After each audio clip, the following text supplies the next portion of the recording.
In this lecture, we're going to talk about enunciating, articulating, emoting, inflecting, and even laughing. This is how to use your voice to make a presentation come alive. Instead of just being a monotone and going through your slides and stuff like, you want to have highs, you want to have lows, you want to have pauses to emphasize things. So we're going to talk about all of those things in this lecture. Now let's begin with this. In acting, you always project to the back of the theater. That means you kind of blow away the people in the front seats, but you want the people in the back of the theater to be able to hear you as well as the people in the front seats. It also means that on stage you're always overacting. The same holds true for PowerPoint presentations. So speak up, slow down, and overact. And these are the things that you're going to do to overact. These are the presentation vocal techniques that I encourage you to use. Enunciating, articulating, emoting, inflecting, and even laughing. So we're going to look at each of these individually and how you should use them in a presentation. Let's begin with enunciating. To enunciate, you pronounce every vowel and consonant except the silent letters, of course. If in your language you slur or lisp or gargle, then we don't in English, so don't do that.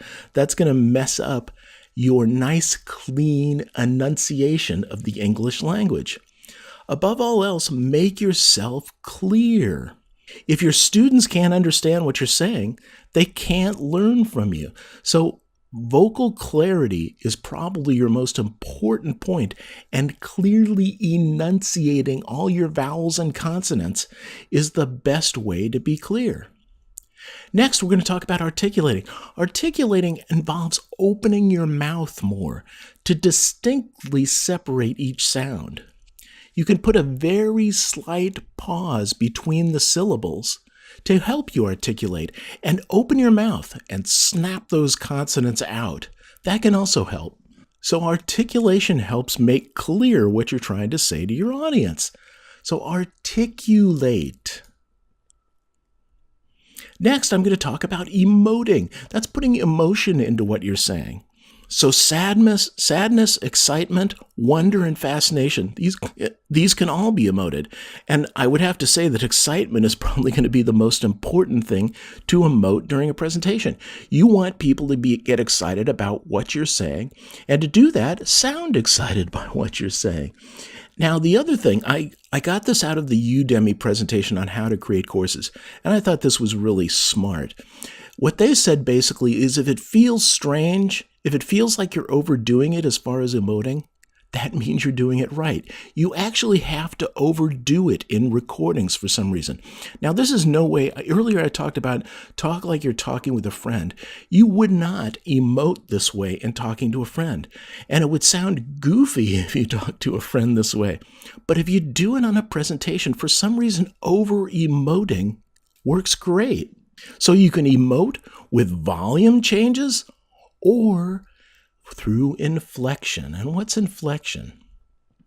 Inflecting involves changing your volume or pace to emphasize a phrase. Notice the way I slowed down there at the end to emphasize the phrase. I put little pauses in there. I changed the pace. I can also increase the volume, or I can bring it down.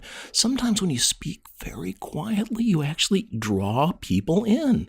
And then increasing the volume builds intensity and excitement. So does speed.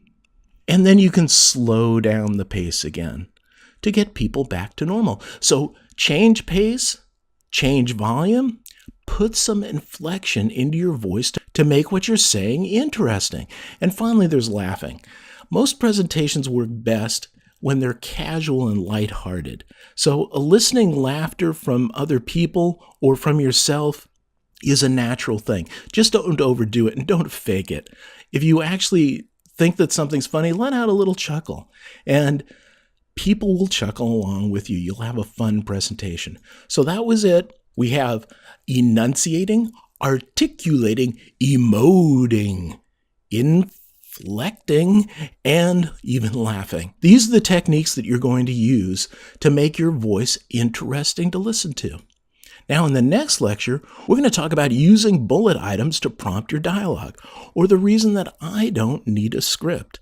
I'll see you there.